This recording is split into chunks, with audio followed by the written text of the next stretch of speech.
Welcome back to my channel, Happy, Healthy, Whole. Today, I'm going to talk about my hair. People ask me about my hair all the time. It is such a talking point in elevators or anywhere, at the grocery store, out walking, anywhere I am, at work, at play, at church. It doesn't matter. People are always enamored with my hair. Now, I will say this. I've been natural since 1999. This is my second set of locks. I had locks way back in the day. Even before I was I was already a mother. Well, right after I had my son, I locked my hair the first time. And I'm going to tell you what happened to me because I didn't know. Because when we were growing up and we were in school, if there was an outbreak of lice, there was never a problem with black kids because we had all kinds of chemicals and all different things in our hair. So lice didn't attach to hair that is processed or has any type of chemicals in it. So even if it's hair grease, whatever, anything that you put in your hair that that takes away from its natural state, lice won't attach to it. Well, when I was in college and no, I had gone back to school. Anyway, I was in school. I was in school. I was taking some classes and I had my first set of locks. And I was partnered with this white guy. And he was just over there, just scratching, just itching. I didn't know what was wrong with him. I was like, what is going on with this guy? Well, he had head lice and it passed on to me. I didn't know that black people could get head lice at the time. I didn't know because when I was in school and there was an outbreak of head lice, they were never concerned about us. And the black kids, we never got it. But I didn't realize that I could get head lice in my natural state, when my hair was in its natural state. So I got head lice. And I went to my aunt, well, she was a married aunt into the family. And I was like, what can I do? She was like, girl, get out of my shop. She took me out in the parking lot. She took the chair out in the parking lot and she shaved my head. She was like, this is the only thing you can do. And then she put some chemicals on the hair that she had shaved off and she threw it in a dumpster.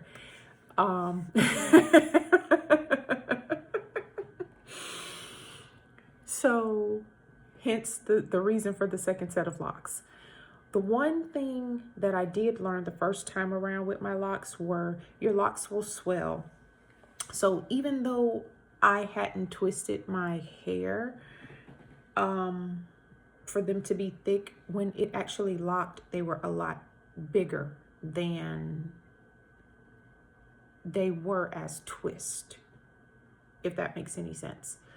So the second time around, when I locked it this time, I made sure I sectioned my hair off smaller and smaller sections to get these locks because I knew that they would swell and they would get bigger than what they were from the actual twist. Okay, that's one thing that I learned. I've had this set of locks since 2012. It's 2024. So I've had these locks for 12 years. But for the first 3 years, I kept my hair cut. I cut my hair. I didn't let it grow out, so to speak. I kept it cut at shoulder length. So I would, every weekend when I would wash it, I would clip it to keep it just shoulder length because that was the length that I wanted my hair to be. I didn't start letting it grow out until 2015. Then I just started to let it grow and I stopped clipping it every week. I will say this, everybody's hair is different. Everybody's journey is going to be different with their locks. Okay.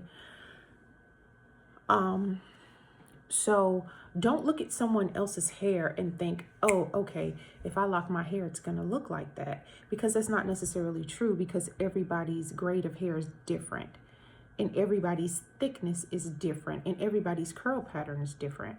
When I wore my hair, when I wore my natural afro, I just had a natural curl pattern. My hair was a curl, it was naturally curly, so to speak. And it just had a natural wave pattern to it. So don't look at other people's locks and say, hey, my locks are going to look like that, because that may not necessarily be true. And be mindful of how big you start them, because once they actually lock, it's going to lock. Once it locks, it's going to be bigger than that actual starting point. Okay, so be mindful of that. And don't think that your locks are going to look like somebody else's. It may not. You may have a thinner grade of hair. You may have, my hair grew out long like this before I even relocked it. So my hair was long during my pregnancy with my son. So, and it was my natural hair. But when I pressed it out, it came all the way down my back. So the length of your hair it's determined by DNA. That's not determined by just locking your hair. Oh, I'm going to lock my hair so my hair will grow long. That's not necessarily true, because I know people who've had locks for 10, 12 years, 20 years, and their hair is only shoulder length. So don't lock your hair with the anticipation of it growing down your back. Your natural hair would have had to grow down your back prior to you locking it, in most cases. Some people gain length with their locks, but I think it's just because they're going from an afro to something that's hanging. So in their mind, they're getting length, opposed to having an afro that is maybe even packed in or not pressed out, so the length of your hair really doesn't really change. Locks is not going to determine that. And another question that people always ask me, they'll say, well, why do you call them locks? So I'm going to give you a brief history lesson, and then that's going to be it. When European settlers or British settlers went to the islands for the first time, there were people there in the islands that had their hair locked. And they would ask them, what is wrong with your hair? Or they questioned them basically about their hair. And from their point of view, their response was, oh, how dreadful. So the people there were saying, my hair is locked. And they were saying, oh, how dreadful. It looks dreadful. That was from their perspective. From their cultural standpoint, they called them dreadful. They said that their locks in their natural state looked dreadful. So the term dreadlocks is actually a shorter version of dreadful locks, okay? And that idea of them looking dreadful came from a European mindset. It came from colonizers, so to speak, okay, that were experiencing or seeing someone's hair locked for the first time. Their response was, how dreadful, okay? So when people ask me about locks and dreadlocks and dreads and all of that, I've never called my hair dreads or dreadlocks.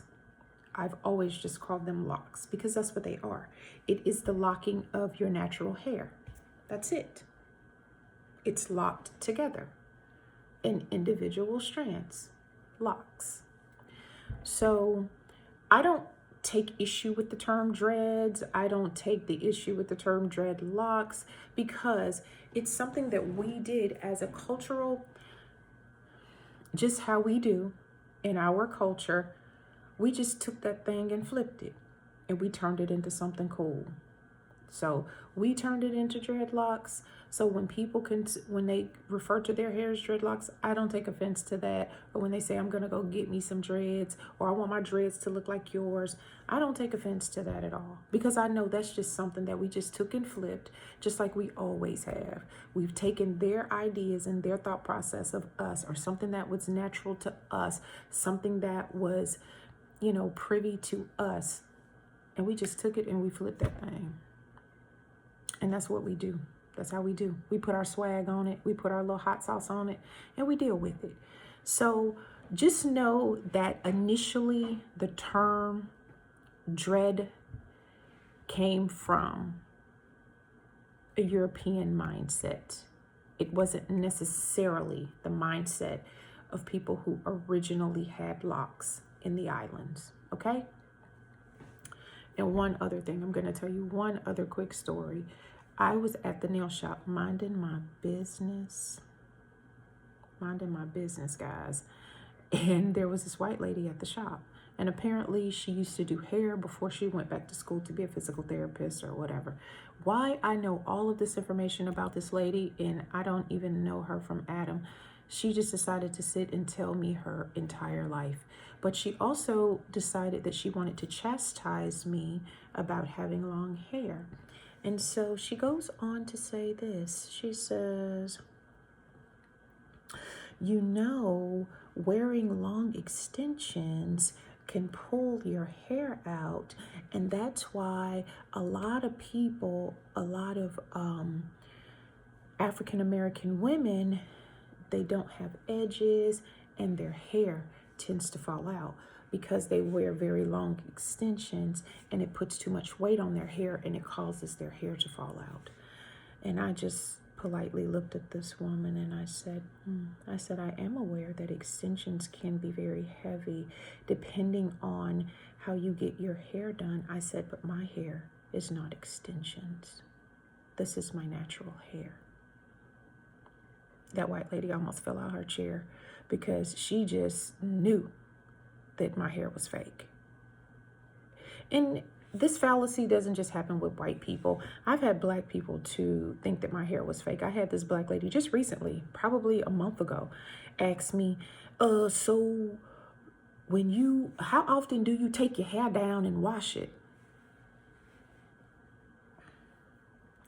She was like, I'm sorry. She said, how often do you take your hair out and wash your hair? I said, I don't take my hair out. This is my hair. What do you mean take it out? I said, and I wash it all the time. I said, in the summertime, I actually wash it every other week because I'm hot and I'm sweating. I said, but in the wintertime, I wash it a little bit less. I said, because I don't put heat on my hair. I don't blow dry it. I don't put anything on my hair. So I let it air dry. So it takes longer in the wintertime for it to actually dry than it does in the summertime. So I don't wash it as often because I don't want to be out in the wintertime with a wet head, basically. So look, don't automatically assume that all black people with long hair has fake hair. Let's not make that assumption. Let's stop doing that. And don't automatically assume that just because you lock your hair is going to grow down your back or to the floor. Look, none of us are Lisa Bonet, okay?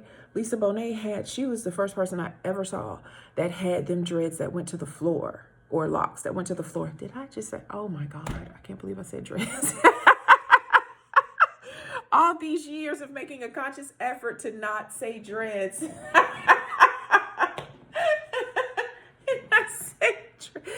Anyway, she had locks that went to the floor back in the day.